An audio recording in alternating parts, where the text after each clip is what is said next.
Hi everyone, welcome or welcome back to my YouTube channel. This is me Aditi Ranjan, and before we start anything, how are you all guys doing? This is the last video of the same series, How to Win at BP Debate. And in this video, I'm just covering about what mistakes does a beginner make while getting into BP debate, or even as an expert, what mistakes do we make and how can we solve that, and solution to all that problems is covered in this video. And I really hope this will be very helpful for all of you and even the whole series. And if it is helpful, please let me know that in the comments. I'm not speaking very much. Let's go and dive it into the knowledge. Okay, so let's get into the common mistakes in a BP debate and how to overcome with that. So everything is on the slide, and if you want, you can just download it from the description, or you can just pause it and read out here also. So moving to the question number, or no, sorry, moving to the mistake number one is insufficient case splitting. In the arguments video, I told you it is very important to build impact and logic behind all the arguments, and that is how you weight your argument.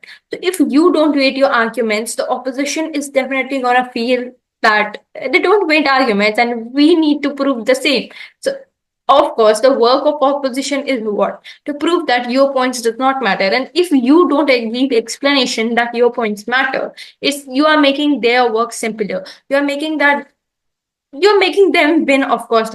So how to overcome with insufficient case building?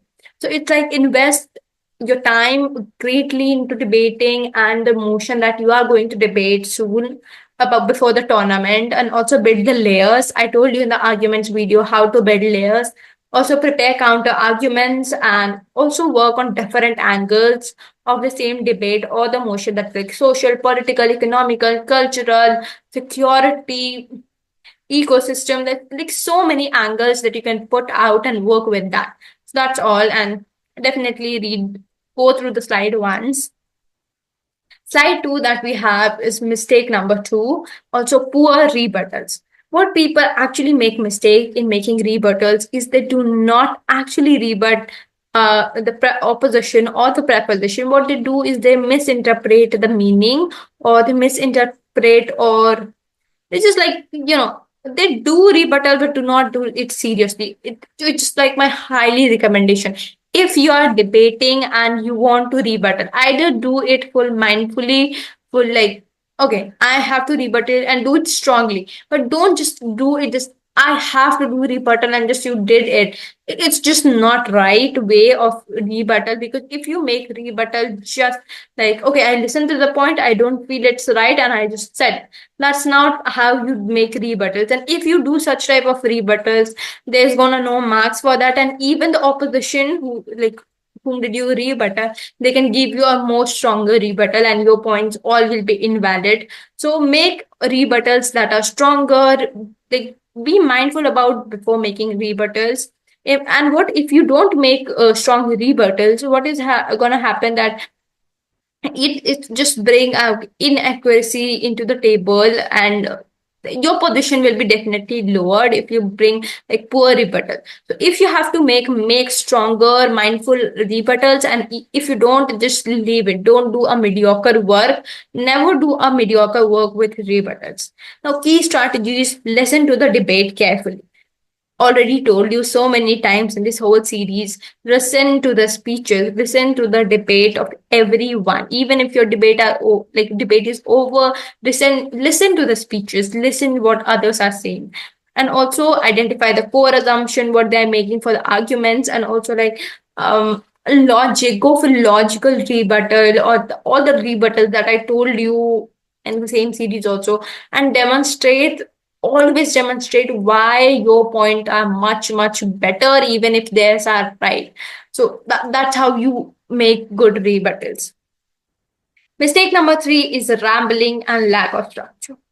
So people always make a very lack of structure between their speeches, or even if they argument. So I told you every time, not one strategy for structuring your debate. It's you how, like, what strategies work for you. So either you first take all the rebuttals and then give arguments, or first give all the arguments and then rebuttal, or first one argument, then one rebuttal, then argument two, then rebuttal two. So that's all about how you implement these strategies, or what work best for you. So there's no a good one.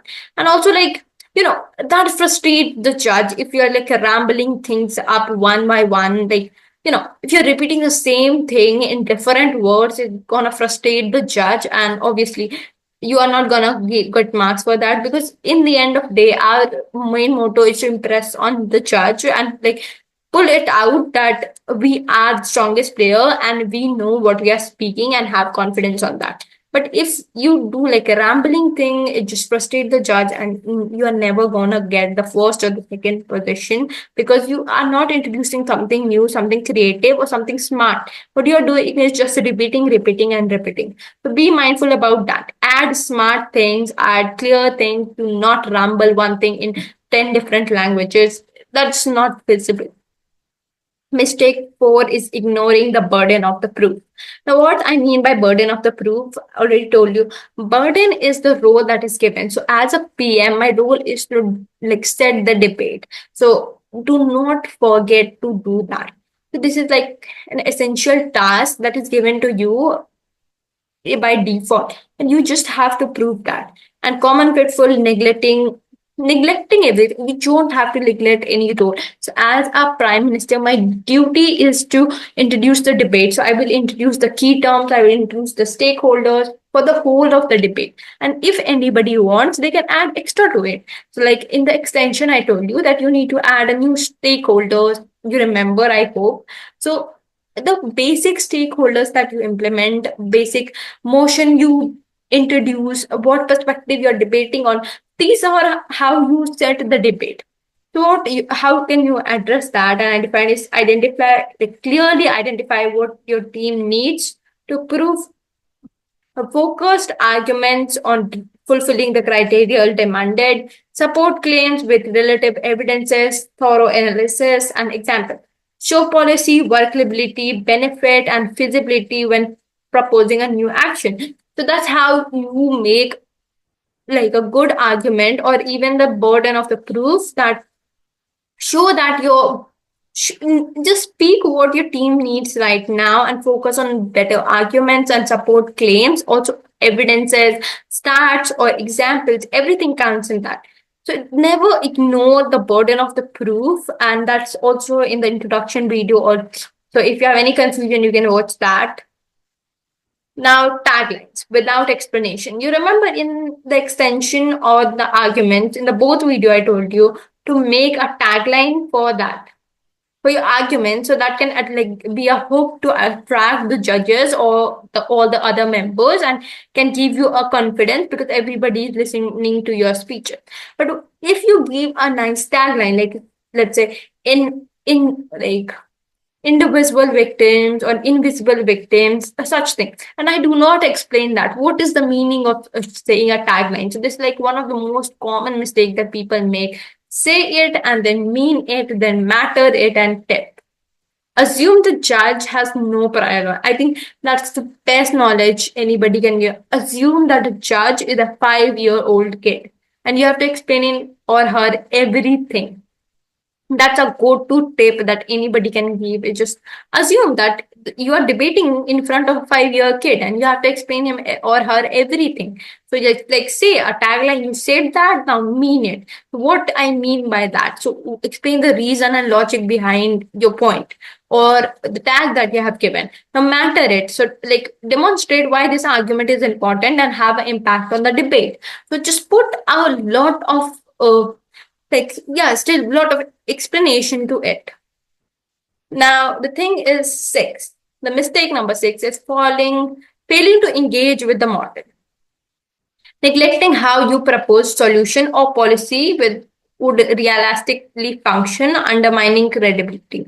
So something that I told you also in the motion video, that sometimes you need to propose a policy, sometimes you need to propose a model, so such type of things. So, and also told you in the argument video to make it more and more engaging, because nobody has time to listen to all the 8 speeches. Even nobody has such patience, like failing into engagement with models. So that means that even if you're proposing a model, make it more engaging, more make it more connected to the debate. So everything that you put into the debate table, everything should be so engaging. Even it's an example. If you're putting something new example, make it relating to the debate. Even if it's a new actor, make it more relating to the debate. So that's how you make it like more engaging and more like to somebody that people can trust, right?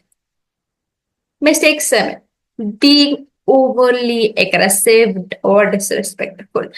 You know, I told you every time that, and there is a very famous quote on also this, that hate the sinner, like hate the sin, not the sinner. I just misinterpreted that. Sorry.